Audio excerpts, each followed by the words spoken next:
So meron tayo ditong smartphone mula sa Poco. Bagong labas sila na 5G, which is a Poco M8s 5G affordable. Ito ay isang mid-range smartphone ni Poco. And when it comes sa SRP nito mga idol, 12,000 pesos siya. And meron siyang 6GB, 128, 14,000 pesos, 8GB 256. Ang maganda dito sa ating link, so tap mo yung video, may shopping button dito. Pwede nyo makuha ng mura lang tong M8s 5G. Usually itong smartphone na to ay naglalaro sa online official store ni Poco na below 10,000 pesos for the 6GB 128. At ang maganda doon, makukuha nyo pa to ng maganda ang discount dahil galing kayo sa video natin or exclusive sa ating video, may makukuha pa kayo additional discount voucher dito sa online, okay? So ang napili nating color is yung color white, 6GB 128GB of internal storage, powered by Xiaomi HyperOS. So open na natin siya. So Poco M8s 5G. So parang counterpart niya is the Xiaomi Redmi 15C 5G. Ayan. So ito yung smartphone. Meron tayong mga specifications dito. Ayan, 7,000 mAh battery capacity, napakalaki. 6.9 inches Full HD Plus 1080p resolution. Hindi po to AMOLED, IPS lang. 144Hz refresh rate po ito. At meron siyang 815 nits of brightness. Snapdragon 6S Gen 3 processor. Quad curve design, powered by 33W fast charging and a 50 megapixel AI dual camera. Okay. So, tingnan muna natin yung content ng box. Meron tayo ditong 33W fast charging brick and a USB Type-C cable. So, yun lang yung content ng box. As you can see, very, very simple lang. So, ito naman sa mga leaflets niya. Meron tayo ditong SIM eject tool. At meron tayong free jelly case. So, ito yung free jelly case niya mga idols. So, free jelly case.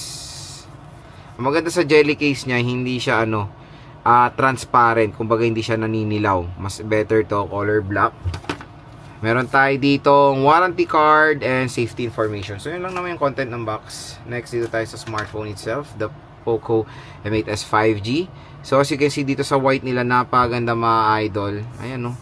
Para siyang marble-like texture or design. Meron tayo ditong dual rear camera system. So, sa iba akalain triple siya, hindi, dual lang siya. Ayan. Meron tayo ditong 50 megapixel mini lang talaga gumagana. Ito is aux lens lang na very useless. 1080p resolution po ang kaya nito for the rear camera. And yung front facing camera niya is 1080p resolution as well for an 8 megapixel front facing camera. So meron tayo dito sa right side na power button, / fingerprint scanner and yung volume rocker. Sa taas naman ng smartphone is IR blaster. Sa left side is SIM tray. Sa baba naman is microphone Type-C port at speaker grills. And sa bibili ng smartphone na to, magandang balita, meron po siyang pre-installed na screen protector out of the box. So open na natin si si Poco M8s 5G. Ang maganda sa smartphone na to, napakalaki ng battery niya, 7,000 mAh battery capacity at support niya pang 18W reverse charging. So pwede nyo rin gamitin to as a power bank. Ang kanyang water protection is IP64 water and dust resistant. So kabit natin yung jelly case niya. So lagay nyo na yung jelly case niya sa permanent case, all goods na siya. Ayan.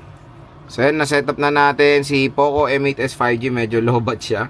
Pero when it comes sa screen size, napakalaki as you can see. And syempre support nito 144Hz refresh rate. Brightness level, nasa average level siya. So hindi siya too bright and not too low. Nasa average nga lang. So about phone, meron tayo ditong, ang laki agad ng nakain niyang storage, 31.6GB. The sad part is Android 15 pa rin to. Pero meron naman tayong update o fully ma-update siya sa Android 16.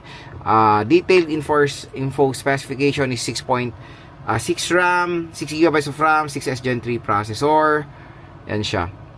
And ang maganda dito, yung refresh rate niya is 144Hz and nakaset na po yan for 144Hz refresh rate mga idol, di ba? Napaka-solid. Camera, let's take some photos sa camera ng Poco M8s. And so try natin yung camera niya. Pinunasan ko muna. So camera niya, malinaw din naman for 50 megapixel. Again, isa lang po camera na useful nito, kaya wag niyo nasahan yung pangalawang lente niya. Parang fake use lang na lente yan. Front facing, malinaw din mga idol. Ayan. Kaya kung interested kayo dito sa Poco M8s 5G, grab yours now dito sa ating link. Mura nyo lang siya makukuha. May discount pa kayo ng 1 to 2,000 pesos off. Napakagandang deal for the 6GB 128. At kung naghanap kayo ng isang 5G na Snapdragon ng processor, usually yan ang prefer ng karamihan ng consumers natin. Snapdragon, ito po may no-offer na ang Poco para sa inyong M8s. And I think the Xiaomi Redmi 15C 5G is MediaTek. So ito Snapdragon, yan yung counterpart niya. For below 10,000 pesos, magandang deal siya, pero for its SRP medyo overpriced. Kaya mas better kunin nyo to sa below SRP niya for a budget or entry level 5G smartphone in 2026.